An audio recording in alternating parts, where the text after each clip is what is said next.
Hello everyone, and welcome back to Revit Snippets. Great tips you can learn in just a few minutes.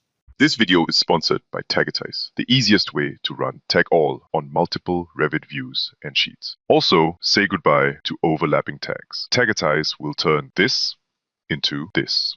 Try standardise completely for free using the link in this video's description. Have you ever wished the tag all command in Revit can remember your selected tag types? This problem used to bother me a lot before I found a solution. Here's the problem. Let's say we want to use the tag all command in this view to tag all of our doors, furniture, walls, and windows. I can select the categories like this, and then of course, for each one, I can specify the tag family I want to use. For example, for doors, I want to use tag type A1. Let's run this now.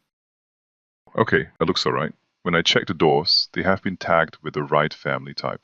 However, here's the issue. If I now go to another view and run tag all again, Revit doesn't select the tag family types that I previously used. For doors, it has reverted back to door rating tag, even though I used type A1 before. If I didn't pay attention and just clicked on continue, the door tags created will be of the wrong type, and I would have to undo and redo everything now.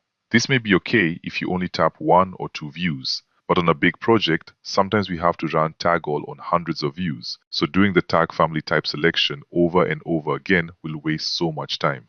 Luckily, there is an easy way to set the tag families being selected by default in the tag all window. Here's a secret.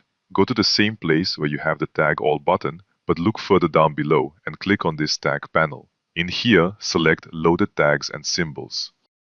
In this window, you can select the tag family types that the tag all command will select by default for any Revit categories. For example, if I look for doors now, I can change the value under loaded tags to be type A2.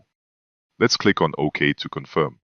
Now when I select the tag all command again, we can see the window automatically selects the default tag family that I specified earlier, which is A2. Of course, I can do this for any other Revit categories, not just doors. Things like furniture, windows, walls, etc. Let's run the command now. And there we go. All the categories have been tagged by the right family types. So that's the secret. Make sure you use this trick to save valuable time when doing tagging in Revit. Before you go, check out our sponsor, standardise. With standardise, it's never been easier to tag multiple Revit categories at once using your favorite tagging styles. Say goodbye to spending countless hours untangling Revit tags.